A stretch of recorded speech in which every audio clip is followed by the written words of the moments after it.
Welcome back to All This Math. This is Professor Parker, and this lesson is about polynomial long division, but it's about factoring functions. So we're going to factor a function by doing division. We're going to divide the function. This is the function right here. You see it says f of x equals this right here, and this is one of the factors of this function. So we're going to use long division to find another factor of this function.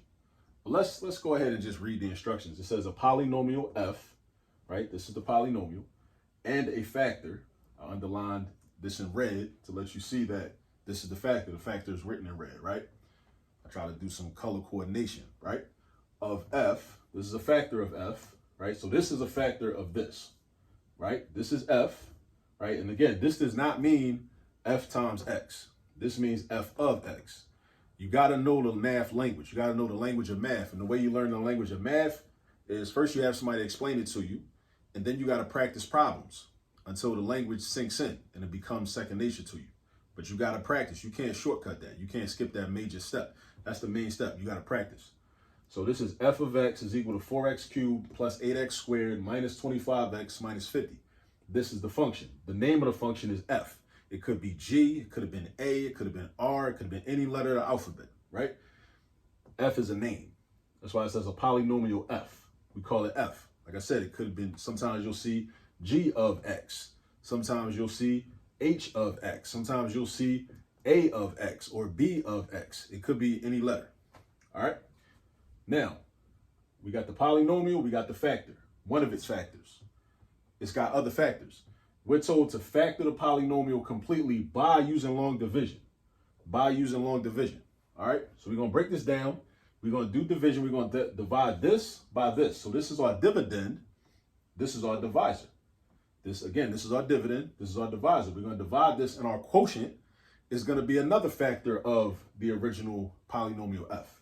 All right, so let's see what happens. So let me rewrite it in long division format. All right, so it's going to look like this. This is my divisor. So this, I got x plus 2 over here. Then I do my long division symbol, right? Now, this is my dividend, right? I got to check my exponents, though, because whenever I do long division, I need for my exponents to be going down in descending order. So I got an x to the third, x to the second, x to the first. Again, the language of math. The exponent is invisible. The exponent 1 is invisible. Then for this one, this don't even have no variable. But when there's no variable there, we can think of that as x to the 0 power. X to the 0 power, because what is x to the 0 power equal to? Again, understand the math language. X to the 0 power is equal to positive 1. So if I think, okay, well, I can think of this as negative 50 x to the 0 power. If x to the 0 power is positive 1, that's the same thing as saying negative 50 times 1. And negative 50 times 1 is still negative 50. So we cool. So this dividend is cool. All right, so now I'm going to just write it on this symbol, 4x cubed plus 8x squared minus 25x minus 50. All right. So now let's get to the division. We're going to divide the first term in the dividend by the first term in the divisor. The first term in the dividend divided by the first term in the divisor. So that gives me 4x squared. All right. Then I'm going to multiply that 4x squared by the entire divisor. And I'm going to write the product down here. So that's going to give me 4x cubed plus 8x squared. All right, then I'm subtracting, put parentheses. Oh, let's look a little different, okay? Let's see what happens. Let me make sure I did this right. 4x cubed, 4x squared, yeah, okay. Boom, boom, boom, okay. So we subtract that, that's gone. We subtract this, that's gone. So now we got 0, all right? So we bring this down. We bring the negative 25x down, all right? That migrates south, but I need 2 terms, though.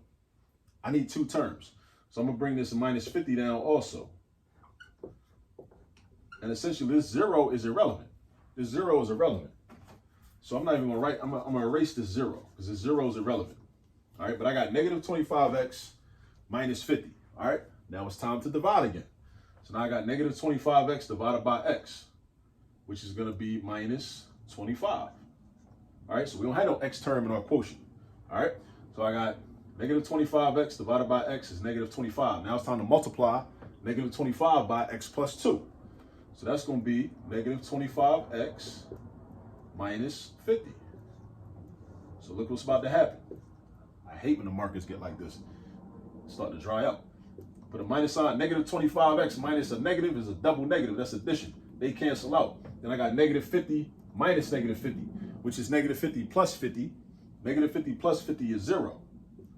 There's nothing else to bring down south. All right, nothing else to migrate down south. So that's my remainder of 0. So this is my quotient. So this is another factor. All right, this is another factor. Watch this, right? One of my factors was x plus 2. That was given from the beginning. That's why that was my divisor. So I got x plus 2 times my quotient. My quotient is also a factor because when you divide something, by something, your quotient must be a factor. So now I got 4x squared minus 25. Now check this out. This says to factor the polynomial completely. This is not completely factored because x plus 2 can't be factored any further, but 4x squared minus 25 can be. That's called a difference of two squares. If you need a refresher on factoring differences of two squares, I got a whole playlist on that with a bunch of examples. All right, so check out the differences of two squares playlist on this All This Math YouTube channel if you need help with that. So basically, I know this is a difference of two squares because it's a difference because of the minus sign. It's a difference between these two. Minus means difference. This is a perfect square. 4x squared is. 25 is a perfect square. So this is a difference between or of two perfect squares. So how do you factor it when it looks like that? The way you factor it is you set up two binomials. Two binomials. You take the square root of the first term, which is 2x. Because 2 times 2 is 4, x times x is x squared. So you got 2x and you got 2x. 25. Square root of 25 is 5. So you put 5 here and you put 5 there. Then you put a plus sign in one of the binomials, put a minus sign in the other one. A plus sign in one, a minus sign in the other. It don't matter which one comes first, as long as you got one of each. You got to have a 2x plus 5. You got to have a 2x minus 5. And then you don't forget the x plus 2, because that's part of the answer also. Now this is factored completely. So this polynomial right here, 4x to the third plus 8x squared minus 25x minus 50, can be factored to x plus 2 times 2x plus 5 times 2x minus 5. Think about a meal, right? And the meal is complex. It's got a lot of different ingredients that you put together, right, in order to make the meal. But what if you wanted to break the meal down into its individual parts, right? These are the individual parts. X plus 2 is one of the parts of the meal. 2x plus 5 is another part of the meal. 2x minus 5 is another part of the meal. Like, I don't know, man, let's say you had, I don't know, some Alfredo, right? Penne pasta with some chicken and some seafood, right? So you got Alfredo with the penne. That's one factor, right? Then you got the chicken. That's another factor. Then you got the seafood. That's another factor. I mean, that's one way to think about it, right? But you understand what I'm trying to say, right? When you got a complex polynomial and you factor it, you break it down into individual parts. And when you put those individual parts back together through multiplication, you end up with the end result, right? So you can work it both ways. You can multiply these individual parts or factors together to get the final result, or you could take the final result and break it down into its individual parts. One of the ways to break it down is through division. All right? So definitely check that out. Definitely practice problems like this. Practice your polynomial long division. Practice your factoring. Factor differences of two squares. Also, shout out to the ancestor, Patrice Lumumba. Never forget about that brother. Don't forget about Congo. Don't forget about, what's his name? The Belgian dude that, committed genocide against the Belgian people. I forget his name. I should know his name, but I don't. But when you do your research on Patrice Lumumba, do some research on the history of the Congo, and his name will come up.